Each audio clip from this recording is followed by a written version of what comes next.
Bismillahirrahmanirrahim. Assalamualaikum warahmatullahi wabarakatuh. Innal hamdalillah nahmaduhu wa nasta'inuhu wa nastaghfiruh wa na'udzu billahi min shururi anfusina wa min sayyiati a'malina. Man yahdihillahu fala mudilla lahu wa man yudlil fala hadiyalah. Wa asyhadu an la ilaha illallah wahdahu la syarika lah wa asyhadu anna Muhammadan abduhu wa rasuluh.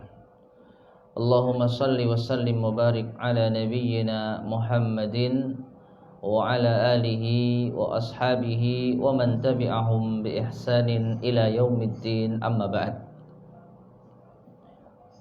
Ma'asyiral muslimin, para jamaah sekalian, ibu-ibu rahimani wa rahimakumullah. Alhamdulillah, segala puji bagi Allah tabaraka wa ta'ala. Pada kesempatan di pagi hari ini kita bisa bertemu kembali dalam kajian rutin kita, yaitu membahas tafsir surat Al-Baqarah merujuk pada kitab tafsir yang disusun oleh Al-Imam Ibn Katsir rahimahullah ta'ala dalam ringkasannya, yang mana pada kesempatan kali ini alhamdulillah kita bisa bermajelis secara offline setelah sekian lama kita tidak bisa bertemu secara offline. Sekaligus kita juga mensiarkan secara langsung kajian di pagi hari ini. Maka semoga apa yang kita amalkan di pagi hari ini mendapatkan kemudahan dan keistiqamahan dari Allah Subhanahu wa ta'ala, dan semoga kita senantiasa diberikan kesehatan, keamanan dan kenyamanan di dalam beribadah kepada Allah Subhanahu wa ta'ala, khususnya dalam rangka menuntut ilmu agama, yang merupakan salah satu sebab yang bisa mendekatkan kita ke surganya Allah Subhanahu wa ta'ala. Sebagaimana sabda Rasulullah sallallahu alaihi wasallam, "Wa man salaka tariqan yaltamisu fihi 'ilman sahhalallahu lahu bihi tariqan ilal jannah." Barang siapa menempuh suatu perjalanan untuk menuntut ilmu agama, maka Allah akan mudahkan baginya jalan menuju surga. Maka semoga amalan kita di pagi hari ini benar-benar bisa mendekatkan kita ke surganya Allah Subhanahu wa ta'ala. Terlebih yang kita pelajari adalah ayat-ayat Al-Quranul Karim. Yang kita pelajari adalah kalamullah. Maka ini seharusnya memotivasi kita untuk senantiasa istiqamah di dalam menuntut ilmu agama. Ma'asyiral muslimin, ibu-ibu sekalian rahimani wa rahimakumullah. Pembahasan kita pada pertemuan sebelumnya masih berada pada ayat yang ke-9 dari surat Al-Baqarah. Ayat yang ke-9 dari surat Al-Baqarah. Yaitu Allah Subhanahu wa ta'ala berfirman, yukhadi'unallaha walladina amanu wa ma yakhda'una illa anfusahum wa ma yash'urun. Mereka berusaha menipu Allah Subhanahu wa ta'ala dan menipu orang-orang yang beriman, padahal tidaklah mereka menipu melainkan kepada diri mereka sendiri, dan mereka sungguh tidak menyadarinya. Ayat yang ke-9 dari surat Al-Baqarah. Ma'asyiral muslimin rahimani wa rahimakumullah. Ayat ini masih berkaitan dengan keadaan orang-orang munafik. Orang-orang munafik. Siapa mereka? Yaitu orang-orang yang menampakkan keimanan dan menyembunyikan apa? Kekufuran. Ya. Allah tegaskan pada ayat sebelumnya, ayat yang ke-8, Wa minan nasi may yaqulu amanna billahi wa bil yaumil akhir wa ma hum bimu'minin. Dan di antara manusia ada yang berkata, kami telah beriman kepada Allah dan hari akhir. Wa ma hum bimu'minin, padahal tidaklah mereka itu beriman. Jadi hanya pengakuan di lisan saja kalau mereka telah beriman kepada Allah dan hari akhir, padahal Allah mengetahui kalau mereka itu tidak beriman. Nah, di antara perbuatan orang munafik, di antara sifat orang munafik, yaitu mereka merasa telah berhasil untuk menipu Allah Subhanahu wa ta'ala. Yukhadi'unallaha. Kalau di terjemahan, bagaimana terjemahannya Ibu? Yukhadi'unallaha, ayat yang ke-9. Ada yang buat terjemahan? Bagaimana redaksi terjemahannya? Mereka menipu Allah. Ya. Dengan apa mereka menipu Allah? Ya dengan tadi. Dengan ucapan mereka, kami telah beriman. Amanna. Ya. Jadi dengan ucapan mereka itu, mereka merasa telah berhasil untuk menipu Allah. Walladzina amanu, dan juga sekaligus menipu siapa? Orang-orang yang beriman. Nah, ini klaim mereka. Ini dugaan mereka, prasangka mereka. Padahal Allah menegaskan, wa ma yakhda'una illa anfusahum. Padahal tidaklah mereka itu menipu melainkan kepada diri mereka sendiri. Jadi Allah tertipu atau tidak? Tidak. Yang tertipu siapa? Diri mereka sendiri. Wa ma yash'urun, dalam keadaan mereka tidak menyadarinya. Subhanallah. Inilah percaya dirinya orang munafik, merasa telah sukses menipu Allah Subhanahu wa ta'ala. Padahal sama sekali Allah tidak bisa ditipu, dan justru diri mereka sendirilah yang tertipu, dan itu pun mereka tidak menyadarinya. Makanya kalau kita perhatikan orang-orang munafik itu tidak ada sedikit pun rasa bersalah. Kenapa? Karena mereka nggak sadar kalau mereka itu salah. Ya, tidak ada di antara mereka yang merasa menyesal,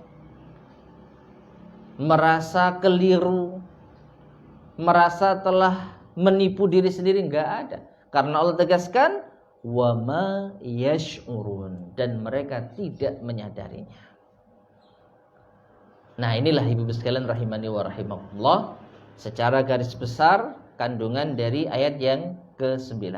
Nah, selanjutnya, agar pembahasan kita lebih ilmiah, kita akan membawakan penjelasan Imam Ibnu Katsir rahimahullahu ta'ala tentang makna ayat ini. Beliau mengatakan, qauluhu ta'ala yukhadi'unallaha walladzina amanu. Tentang firman Allah Subhanahu wa ta'ala, mereka merasa telah menipu Allah dan orang-orang yang beriman.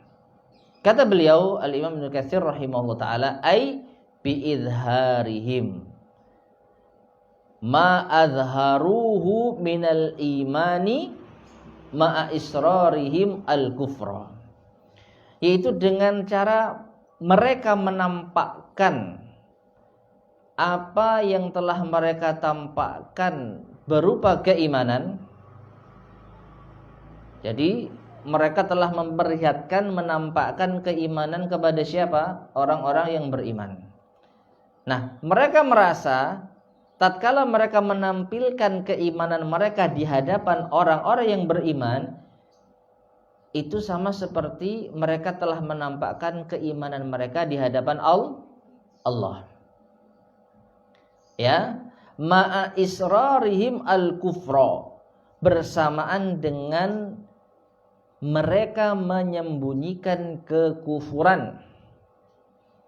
Ya'taqiduna, mereka meyakini, bijahlihim, dengan kebodohan mereka, annahum yukhadi'unallaha bidzalik, bahwasanya mereka merasa telah mampu menipu Allah subhanahu wa ta'ala. Nah, ini. Jadi tatkala mereka menampakkan keimanan mereka di hadapan orang-orang yang beriman, orang-orang beriman kan nggak tahu Bu isi hati manusia. Jadi ketika ada orang munafik yang mengatakan kami telah beriman, kami bersyahadat, maka mereka diterima oleh orang-orang yang beriman. Mereka telah diakui eksistensinya oleh orang-orang yang beriman. Namun Allah Subhanahu wa taala tahu. Ya. Nah, mereka juga merasa kalau Allah Subhanahu wa taala telah mengakui keimanan mereka. Nah, inilah. Jadi mereka dengan perbuatan di hadapan orang yang beriman itu merasa mereka juga mampu menipu Allah Subhanahu wa taala. Wa anna dzalika nafa'ahum indahu, dan mereka juga meyakini bahwasanya perbuatan itu akan bermanfaat bagi mereka di sisi Allah. Jadi penipuan mereka di hadapan orang yang beriman itu mereka yakini akan bermanfaat di sisi Allah Subhanahu wa taala. Wa annahu yurawwiju alaihi, dan bahwasanya kemunafikan mereka itu diklaim mampu untuk mengecoh Allah Subhanahu wa taala, kama qad yurawwiju ala ba'dil mu'minin, sebagaimana kemunafikan tersebut mampu untuk mengecoh sebagian orang-orang yang beriman. Dan ini ma'asyiral muslimin, ibu sekalian rahimani wa rahimakumullah, bukan hanya terdapat di dalam ayat ke-9 ini saja di dalam surat Al-Baqarah. Hal yang serupa bisa kita dapatkan pula di dalam surat Al-Mujadalah ayat yang ke-18. Ya, silakan dibuka surat Al-Mujadalah atau Al-Mujadilah, dua-duanya benar ya. Kalau Al-Mujadalah itu maknanya perdebatan, kalau Al-Mujadilah itu maknanya wanita yang mendebat. Surat Al-Mujadalah ayat yang ke-18. Perhatikan. Allah Subhanahu wa taala berfirman, "Yauma yab'atsuhumullahu jami'a fayahlifuna lahu kama yahlifuna lakum wa yahsabuna annahum ala syai' ala innahum humul kadzibun." Surat Al-Mujadalah ayat yang ke-18. Sudah ketemu Bu? Surat Al-Mujadalah surat keberapa? 58. Ayatnya ayat ke-18. Surat ke-58 ayat ke-18.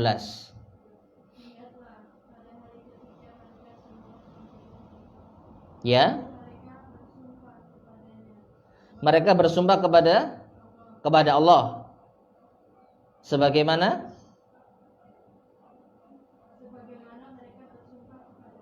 kepadamu, kepada kalian, kepada orang-orang yang beriman.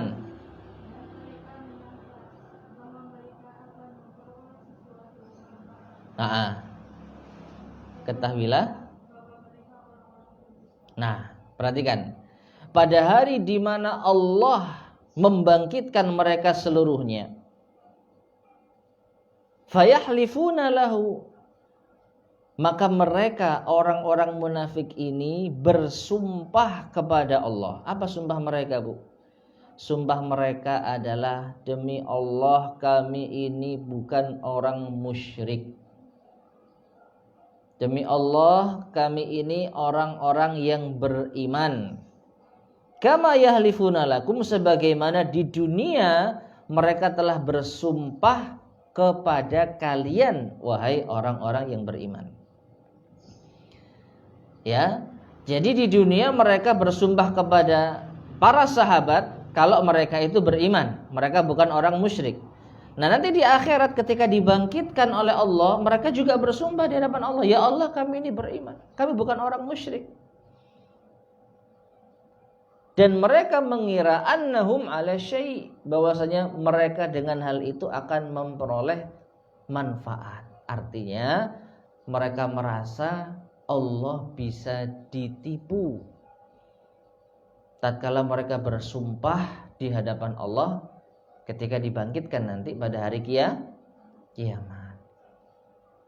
Tapi kata Allah Subhanahu wa taala apa di akhir ayat? Ala innahum humul kadzibun. Ketahuilah sesungguhnya mereka itu para pendusta. Ya. Jadi mereka itu dusta.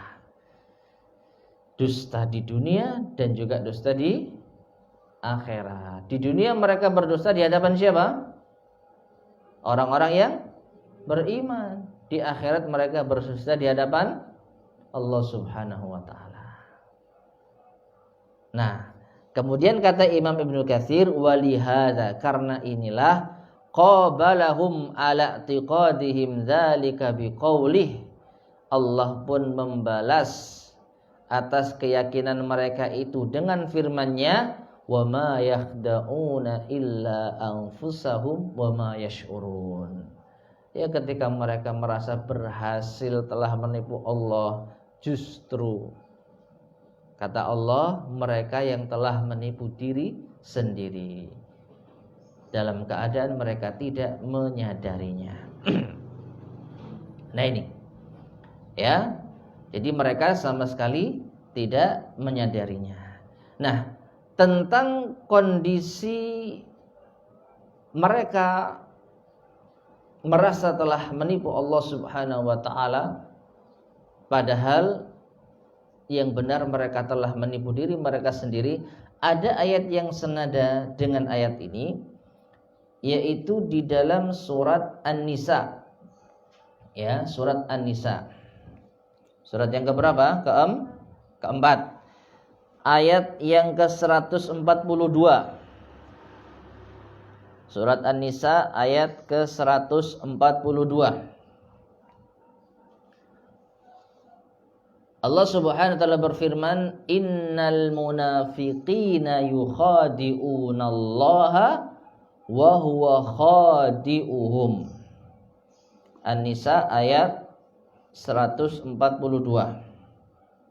Sesungguhnya orang munafik itu tidak menipu Allah. Naam. Tetapi Allah lah yang menipu mereka. Ya.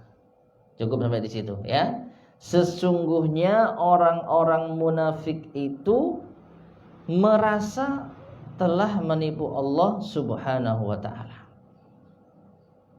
Padahal Allah lah yang telah menipu mereka. Maksudnya bagaimana? Mereka merasa telah berhasil menipu Allah sehingga nanti di akhirat mereka bisa masuk surga, bisa selamat. Meskipun di dunia mereka kufur. Mereka kufur enggak di dunia itu? Kufur, cuman disembunyikan. Yang ditampakkan Islamnya, imannya. Salat, ya salat, tapi mereka malas. Zakat, iya zakat, itu terpaksa. Perang, ikut perang, tapi kalau ada kesempatan mereka lari. Nah, ini perbuatan orang munafik. Karena mereka sebenarnya kufur, tidak beriman kepada Allah Subhanahu wa taala. Nah, mereka merasa yakin perbuatan mereka ini bisa mengelabui Allah di akhirat. Padahal Allah Subhanahu wa taala yang telah menipu mereka. Dengan cara apa? Dengan cara mereka enggak sadar kalau mereka telah tertipu. Dengan cara mereka tidak sadar kalau mereka itu salah jalan. Ya. Coba kita renungkan ibu-ibu sekalian rahimani wa rahimakumullah.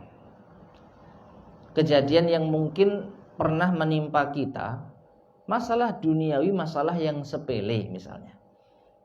Misal di antara kita ada yang ngerjai orang. Ya. Tapi perhatikan, ngerjai orang itu sebenarnya tidak boleh loh ya. Apalagi kalau sampai membuat sedih. Ya.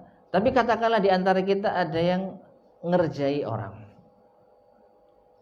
Lalu kita merasa kita telah berhasil mengerjainya. Namun ternyata yang kita kerjai justru dia telah mengerjai kita. Kalau kata anak zaman sekarang ngeprank gitu Bu ya. Ibu-ibu tahu istilah ngeprank? Masih muda berarti ibu-ibu ini. Ya Allah. Jadi bahasa milenial ini pada tahu ya. Jadi ketika kita telah berhasil sukses mengerjai seseorang, namun ternyata orang itulah yang telah mengerjai kita. Kira-kira apa yang terjadi kalau seandainya kita tahu kalau kita yang dikerjai? Malu nggak kita, Bu? Malunya bukan main. Kita yang merasa telah berhasil ngerjai, ternyata dibalik. Seandainya di tengah keusilan kita tahu kalau kita yang dikerjai, kita akan berhenti enggak? Bisa dipahami enggak? Misalnya gini, kita sedang ngerjai teman kita, tapi ternyata kita sadar, loh ternyata saya yang di-prank ini. Loh ternyata kok saya yang dikerjai ya? Kira-kira kita saat itu neruskan usaha kita enggak? Atau kita akan berhenti? Atau kita akan mundur? Kalau kita teruskan, yakin kita akan dibuat malu habis-habisan. Mending mana kita? Berhenti, stop. Cari cara lain atau bagaimana. Yang jelas kita nggak teruskan karena kita sadar justru kita yang nanti akan dipermalukan. Kan begitu? Nah, kurang lebih seperti itu keadaan orang munafik. Hanya saja mereka sampai akhir hayat nggak sadar kalau mereka yang justru telah ditipu oleh Allah Subhanahu wa ta'ala. Ini bukan berarti kita menyamakan Allah dengan makhluk ya, bukan ya. Ini hanya sekedar perbandingan permisalan ya, agar kita lebih memahami. Di antara kita saja kalau sampai kita ini merasa telah berhasil menipu orang, justru kita yang ditipu, malu kita. Atau contoh yang mungkin real Bu ya. Ibu-ibu mungkin pernah mendengar banyak kisah penelpon yang nipu gitu. Nah, penipu ditipu, pernah tahu? Ya kan? Jadi sampai divideokan kan, sampai dibuat vlog gitu ya. Ngeprank penipu. Penipu berhasil dengan mulutnya yang berbusa-busa. Bapak datang ke ATM sini, ya, klik ini. Ternyata yang ditelepon itu pura-pura, ya saya masukkan nomornya ini. Nah itu. Seandainya si penipu tahu kalau dia telah ditipu sama korbannya, kira-kira ditutup nggak teleponnya? Ditutup. Tapi karena dia merasa, ini saya berhasil menggiring orang masuk ke ATM, padahal sama sekali orang itu tetap di rumah, nggak ke ATM, nggak ada, ya. Hanya sekedar ngawur, masukkan PIN, ya saya masukkan PIN. Ini kira-kira kita ini ngetawain yang korbannya atau penipunya Bu? Jelas penipunya. Nah kurang lebih seperti itu keadaan orang munafik. Di akhirat dibalik sama Allah Subhanahu wa ta'ala. Mereka yang tertawa di dunia, saya berhasil nipu orang-orang yang beriman, Allah saya tipu. Di akhirat ternyata kamu yang tertipu wahai orang-orang munafik. Ya, subhanallah. Kalau di dunia saja orang yang menipu sadar kalau dia tertipu, malunya luar biasa, apalagi nanti di akhirat. Ya. Di akhirat bukan hanya 1-2 orang yang akan ditampakkan hakikatnya di hadapan Allah Subhanahu wa ta'ala. Maka ini keadaan orang yang munafik kepada Allah Subhanahu wa ta'ala. Taib. Jadi itu ayat yang serupa ya di dalam surat Al-Nisa ayat 142. Nah, Di sisi lain, ma'asyiral muslimin rahimani wa rahimakumullah, tentang makna firman Allah Subhanahu wa taala, yukhadi'unallaha, ya. Yukhadi'unallaha ditafsirkan oleh Ibnu Juraij yang diriwayatkan oleh Ibnu Abi Hatim, maknanya adalah yuzhiruna la ilaha illallah. Yang dimaksud mereka telah berhasil menipu Allah, yaitu tatkala mereka menampakkan ucapan la ilaha illallah. Yuriduna, yang dengan itu mereka menginginkan an yuhrazu bidzalika atau an yahruzu bidzalika dima'ahum, agar orang-orang yang lain bisa menjaga darah mereka, wa amwalahum, harta mereka, wa fi anfusihim, dan jiwa mereka, ghairu dzalik, dan yang selainnya. Artinya begini,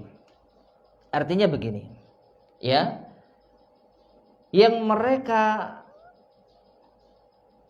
yakini telah sukses menipu Allah Subhanahu wa taala itu tatkala mereka mengucapkan la ilaha illallah, supaya darah mereka, harta mereka, kehormatan mereka terjaga. Loh, apa maksudnya? Kalau orang itu kafir, orang-orang musyrik, maka harta mereka, jiwa mereka, kehormatan mereka tidak terjaga. Artinya dalam kondisi tertentu mereka bisa diperangi oleh kaum muslimin. Kalau ada yang ganggu mereka, mereka tidak dibela oleh kaum muslimin, karena mereka orang musyrik, karena mereka orang kafir. Tapi karena mereka telah syahadat, maka mereka telah mendapatkan hak sebagai seorang muslim. Apa itu? Dijaga darah, harta, dan kehormatannya.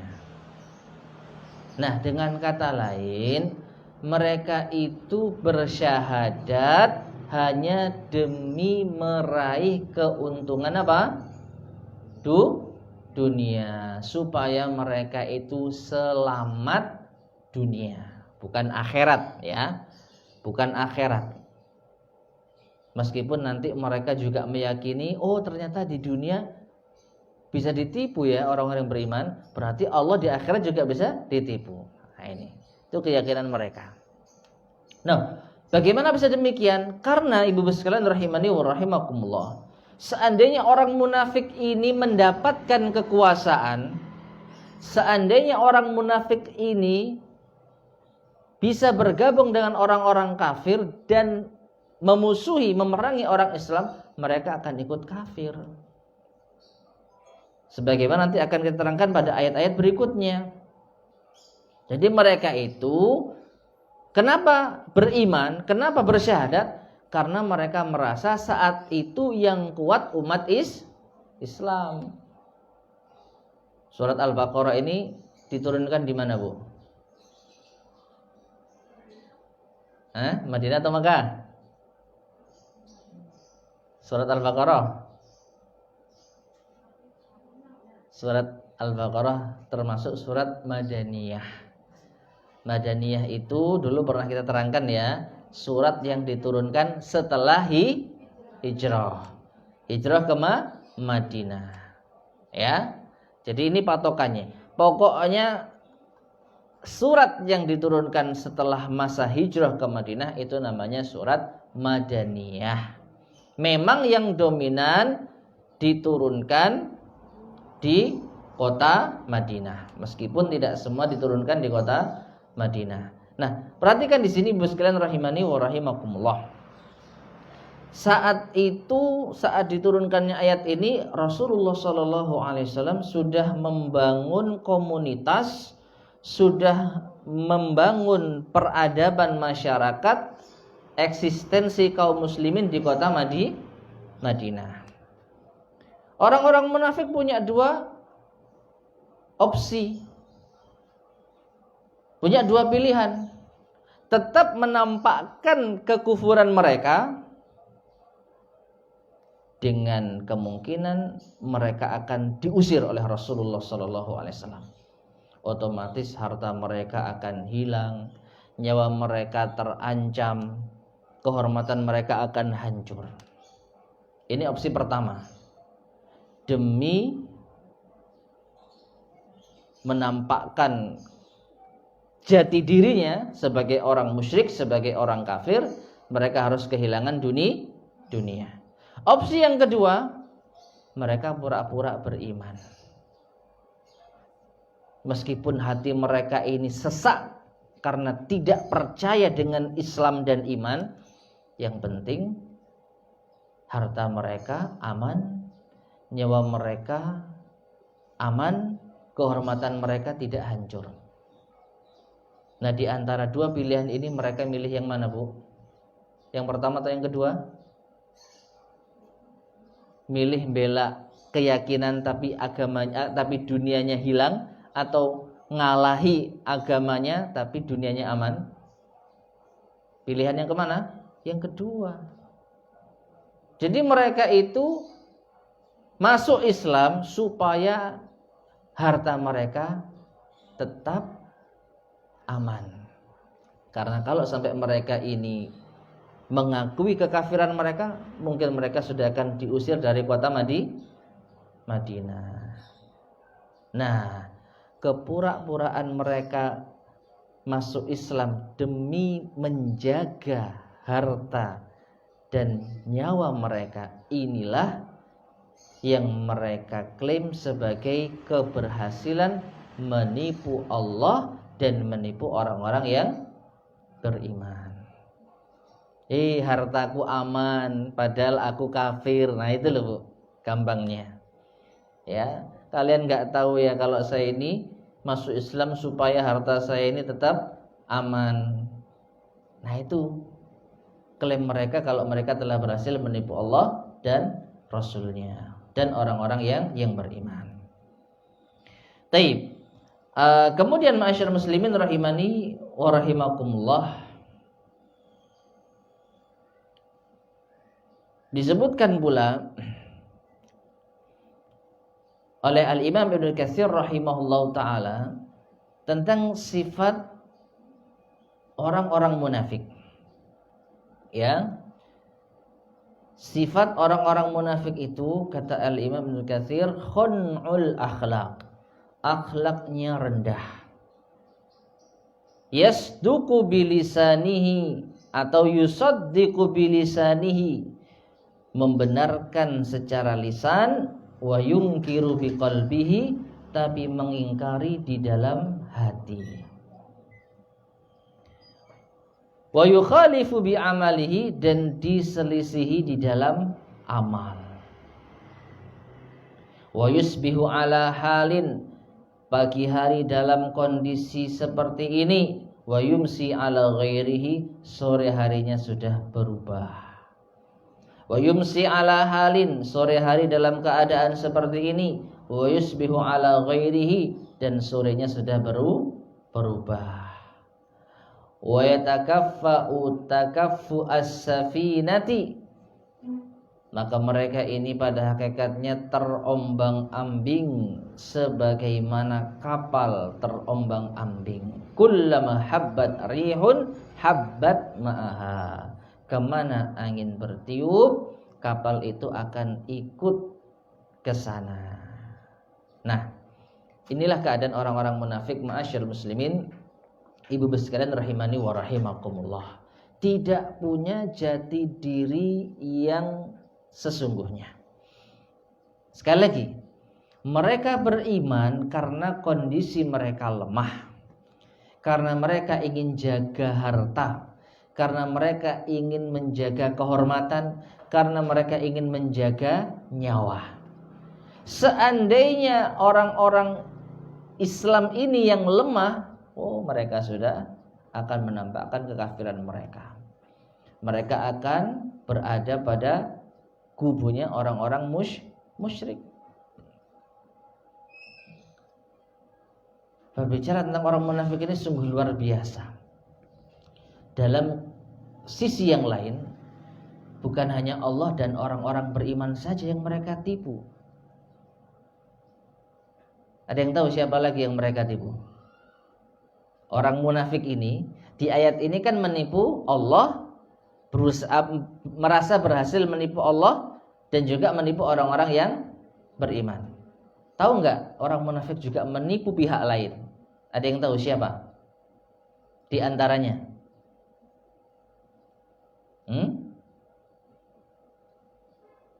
Orang munafik ini penipu ulung. Selain menipu Allah, selain menipu orang yang beriman, orang munafik ini juga berhasil menipu golongan yang lain. Siapakah mereka? Mereka telah berhasil menipu ahli kitab. Siapa bu ahli kitab bu? Orang-orang Yahudi dan Nasrani. Namun dalam konteks eksistensi orang-orang munafik saat ayat ini diturunkan, yang mereka tipu itu adalah orang-orang Yahudi. Coba kita sedikit menengok surat Al-Hasyr, surat ke-59. Surat Al-Hasyr, surat ke-59, ayat yang ke-11. Ya, surat ke-59 ayat yang ke-11. Allah Subhanahu wa taala berfirman, "Alam tara ilal ladzina nafaqu yaquluna li ikhwanihimul ladzina kafaru min ahlil kitab la in ukhrijtum lanakhrujanna ma'akum wa la nuti'u fikum ahadan abada wa in qutiltum lanansurannakum wallahu yashhadu innahum lakadzibun." Silakan.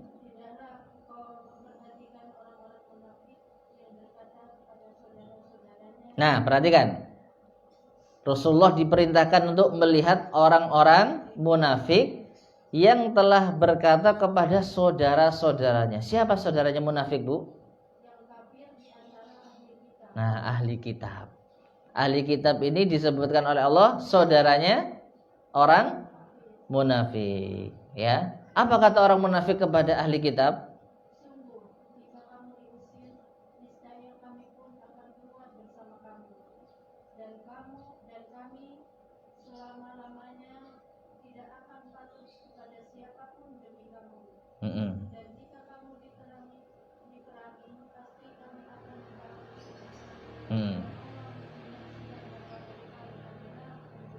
Nah, subhanallah, orang munafik ternyata juga menipu orang Yahudi.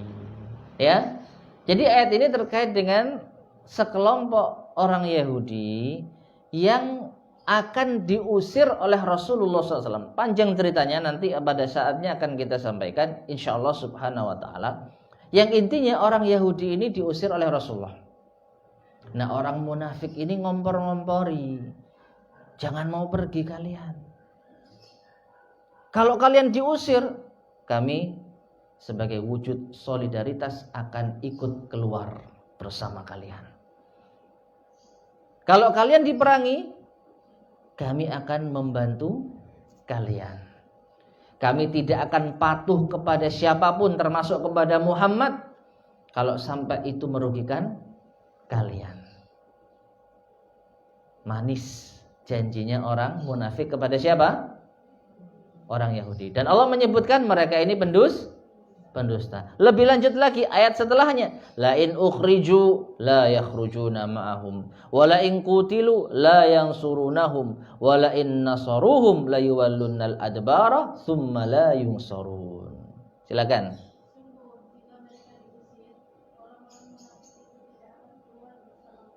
Ya.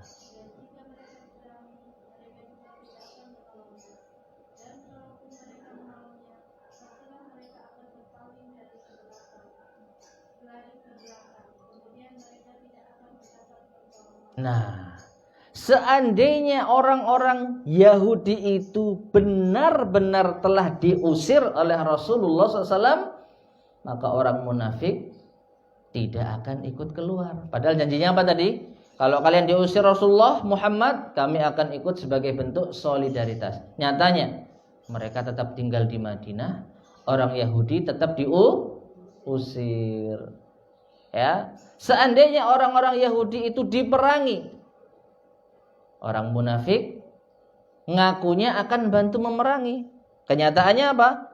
La yang surunahum, mereka nggak ada pertolongan sama sekali. Dan kalaupun katanya menolong, justru mereka itu berpaling. Ya. Sehingga orang-orang Yahudi tidak mendapatkan pertolongan. Ini kalau bahasa orang kita, orang Yahudi diprank sama orang munafik. Subhanallah. Makanya orang munafik itu pendusta yang sangat ulung. Jangankan orang-orang Yahudi, jangankan orang-orang yang beriman, Allah saja mereka tipu menurut klaim mereka.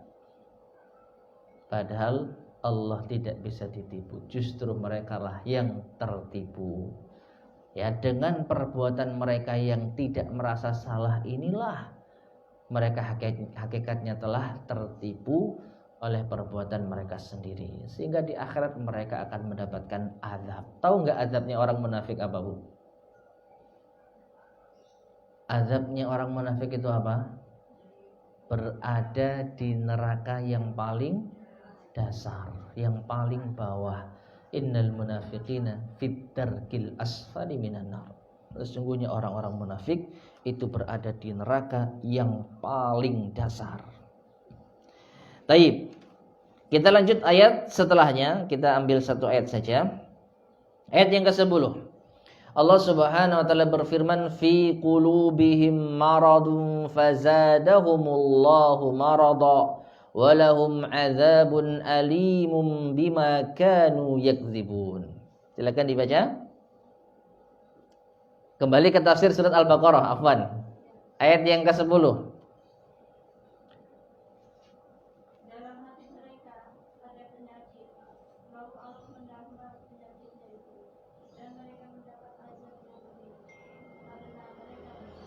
Taib. Fi qulubihim, di dalam hati mereka. Siapa mereka? Orang munafik. Maradun, terdapat penyakit. Penyakit apa? Nanti akan kita terangkan. Fazadahumullahu, maka Allah pun semakin menambah maradun, penyakit mereka. Walahum, dan bagi mereka orang-orang munafik, azabun, azab, alimun, yang pedih. Mengapa? Bima kanu yakdzibun, atas apa yang mereka telah berbuat dusta. Atas apa yang telah mereka berbuat dusta. Tayyib. Ma'asyar muslimin, ibu-ibu sekalian rahimani wa rahimakumullah. Di dalam ayat ini Allah sebutkan kalau orang munafik itu memiliki penyakit. Penyakit apa ini? Abdullah bin Abbas dan juga Abdullah bin Mas'ud radhiyallahu anhuma mentafsirkan bahwasanya penyakitnya orang munafik itu adalah penyakit syak. Syak itu artinya keragu-raguan. Ya, syak itu artinya keragu-raguan. Artinya apa? Artinya sebenarnya orang munafik itu tatkala melakukan penipuan dan pengelabuan mereka, itu mereka ragu. Berhasil enggak ini? Benar enggak ini? Jadi mereka senantiasa berada di atas keraguan dan kebimbangan. Dan ini penyakit, ibu-ibu sekalian rahimani wa rahimakumullah. Ragu-ragu ini penyakit. Ya, kalau sudah sampai tingkatan akut namanya was-was. Keraguan yang sudah mengakar itu namanya was-was. Dan ini bisa menimpa kita. Contoh mudah. Orang yang sudah wudu, kemudian dia merasa telah berhadas. Merasa ya, bukan yakin. Akhirnya timbul apa? Ragu, was-was. Nah, kewaswasan ini kalau senantiasa dipelihara, tidak ditepis, enggak, saya belum batal, maka ini akan senantiasa menghabiskan energi dan pikiran kita. Tadi saya batal enggak ya? Belum, kayaknya sudah. Belum, kayaknya sudah. Terus menerus seperti itu. Kalau enggak ditangkis dengan keyakinan saya belum batal, titik. Tapi kayaknya itu ragu-ragu, itu was-was. Nah, banyak Bu orang yang merasakan kondisi seperti ini. Dihinggapi was-was terus. Tidak yakin dengan amal perbuatannya. Bahkan sampai-sampai ada orang yang sholat itu bolak-balik takbiratul ihram sampai imamnya mau rukuk gara-gara was-was. Allahu Akbar.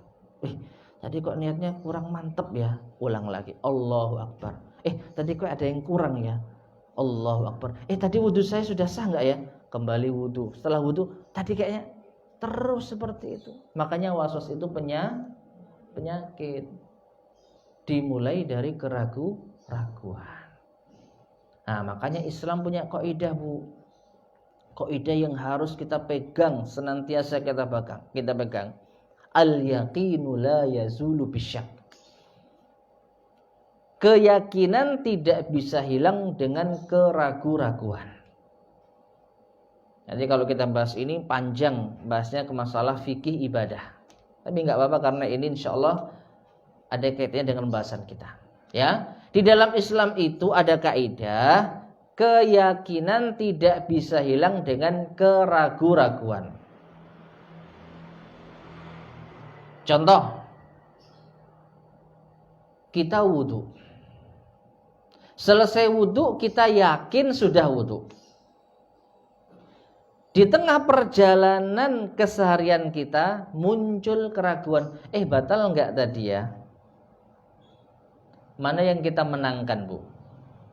Keyakinan kita di awal sudah wudhu atau keraguan batal wudhunya? Ini kita enggak bicara lebih baiknya mana loh ya. Kita bicara secara hukum. Kita ini sudah batal atau belum? Kita sudah batal atau belum? Yakin kita tadi sudah wudhu, jelas-jelas ingat masuk kamar mandi, kemudian setelah itu wudhu, bahkan setelah itu mungkin kita sholat 2 rakaat setelah wudhu, selesai, yakin kita sudah melakukan itu. Namun 1 jam, 2 jam kemudian muncul keraguan. Tadi setelah saya sholat batal enggak ya? Nah, dalam Islam yang dimenangkan ini hukum asalnya, yaitu keyakinan kalau kita masih punya wudhu. Jadi ragu-ragunya gimana? Tepis.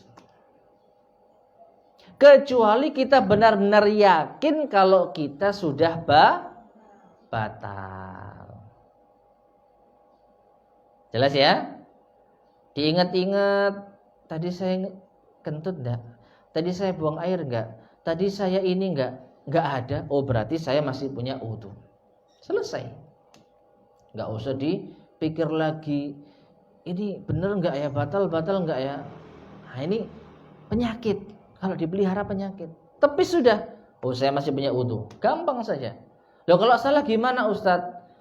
Kalau ternyata suatu ketika kita ingat kalau kita benar-benar batal, ya sudah berarti kita ulangi wudhunya, selesai.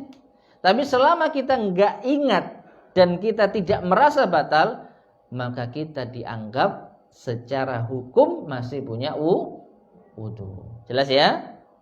Nah, ini menunjukkan apa? Keraguan-raguan ini awal penyakit. Dan ini dimiliki oleh orang-orang munafik. Fazadahumullahu marada. Maka Allah akan semakin tambah penyakit mereka. Apa penyakit mereka yang ditambah itu? Ditafsirkan pula oleh Ibnu Abbas dan juga Ibnu Mas'ud bersumber dari Rasulullah SAW, yaitu mereka akan semakin ditambah keraguannya. Jadi orang munafik itu mengawali perbuatan mereka dengan keraguan, dan Allah tambah mereka semakin ragu. Nah, kemudian ma'asyiral muslimin rahimani wa rahimakumullah, yang dimaksud penyakit ini pula sebagaimana ditafsirkan oleh Abdurrahman bin Zaid bin Aslam, fi qulubihim marad, di dalam hati mereka ada penyakit. Kata beliau, hadza maradun fid din wa laisa maradan fil ajsad. Orang munafik ini penyakitnya dalam urusan agama, bukan dalam urusan jasad, bukan penyakit fisik kayak panas, pilek, batuk, bukan. Ya, penyakit mereka itu penyakit dalam urusan agama, penyakit dalam masalah akidah, bukan penyakit fisik. Kalau penyakit fisik datang ke dokter, kalau penyakit agama datang ke ulama, datang ke ahli ilmu. Tapi karena mereka telah tertipu oleh diri mereka sendiri, maka mereka nggak sadar kalau mereka ini punya penyakit. Ya kembalinya ke situ lagi. Lo orang penyakitan kok nggak ditambani, kok nggak diobati? Lah iya kalau sadar dia punya penyakit. Kalau nggak sadar, ya dia akan hidup dengan penyakit.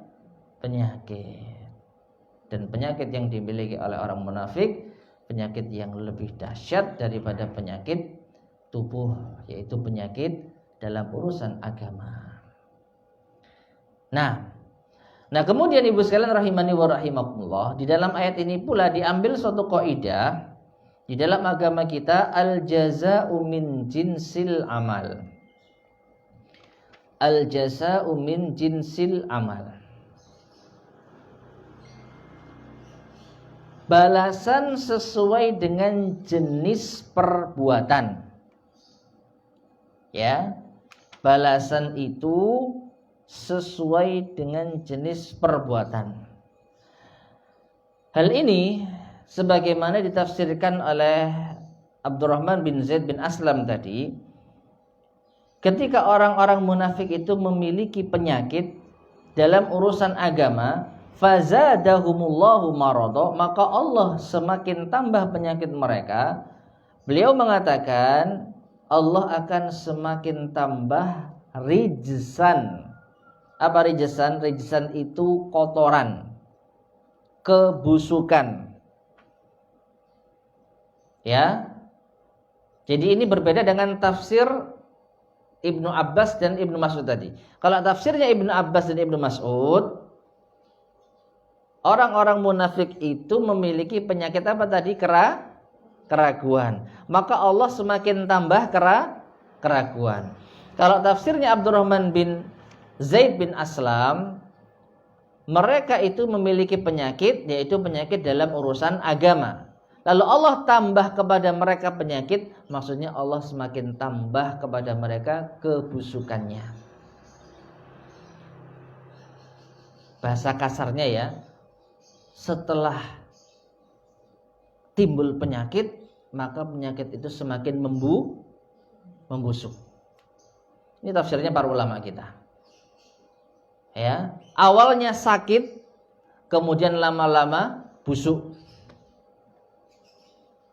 Nah, kata para ulama kita, inilah balasan dari perbuatan yang mereka lakukan. Karena mereka melakukan hal yang berbau penyakit, maka Allah jadikan penyakit itu busuk. Nah, apa sebabnya? Bima kanu yakdzibun, karena mereka telah berdusta.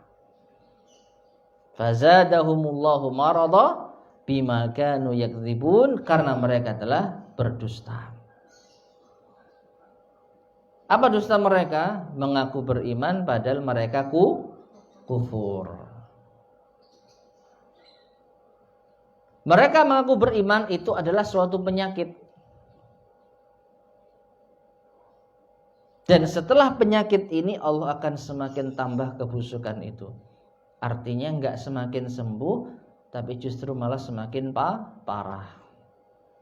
Naudzubillah min dzalik. Nah, kemudian Ibu sekalian rahimani wa rahimakumullah, yang terakhir di sini ya, di antara cara membaca ayat ini bima kanu yakdzibun, itu ada qiraah yang lain, ada cara membaca yang lain, yaitu bima kanu yukadzibun. Tidak disebutkan oleh Imam Ibnu Katsir ini qiraahnya siapa. Namun yang jelas ada di antara para ulama yang membacanya dengan bima kanu yukadzibun. Kalau di mushaf ibu-ibu bacanya bagaimana? Yakdzibun atau yukadzibun? Bima kanu yakdzibun atau bima kanu yukadzibun? Yakdzibun semua. Nah, kalau bima kanu yakdzibun maka artinya apa tadi diterjemahkan? Karena mereka telah berbuat dusta. Nah, adapun kalau dibaca yukadzibun, ini artinya karena mereka telah mendustakan. Bedanya apa, Bu? Berdusta dan mendustakan? Berdusta dan mendustakan itu bedanya apa? Kalau berdusta itu apa? Bohong. Saya beriman, padahal tidak. Nah, itu berdusta. Tapi kalau mendustakan, saya tidak percaya dengan keimanan. Saya enggak percaya dengan Muhammad. Saya enggak percaya dengan Islam. Saya tidak mau beriman. Itu artinya mendustakan. Nah, di antara para ulama kita ada yang membaca yukadzibun. Salah enggak? Tidak salah. Bahkan dua-duanya saling melengkapi. Artinya orang munafik ini ya dusta, ya mendustakan. Lisannya berdusta, saya beriman padahal tidak. Hatinya mendustakan keimanan. Hatinya tidak percaya dengan keimanan. Hatinya membenci Rasulullah sallallahu alaihi wasallam. Hatinya membenci Islam dan iman. Ya. Jadi ini sifat orang munafik. Dusta dan mendustakan. Wallahu taala a'lam bissawab. Baik ibu-ibu sekalian rahimani wa rahimakumullah. Mungkin ini ayat yang bisa kita bahas pada kajian kita di pagi hari ini. Ayat yang ke-9 dan ke-10 dari surat Al-Baqarah. Insyaallah akan kita lanjutkan biidznillah subhanahu wa ta'ala. Ayat yang ke-11 pada pertemuan berikutnya. Wallahu ta'ala alam bissawab. Sebelum kita akhiri, barangkali ada yang ditanyakan, monggo silakan.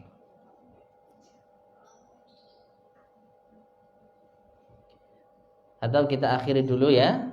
Semoga bermanfaat. Subhanakallahumma bihamdika asyhadu an la ilaha illa anta astaghfiruka wa atubu ilaik. Alhamdulillahirabbil alamin. Assalamualaikum warahmatullahi wabarakatuh.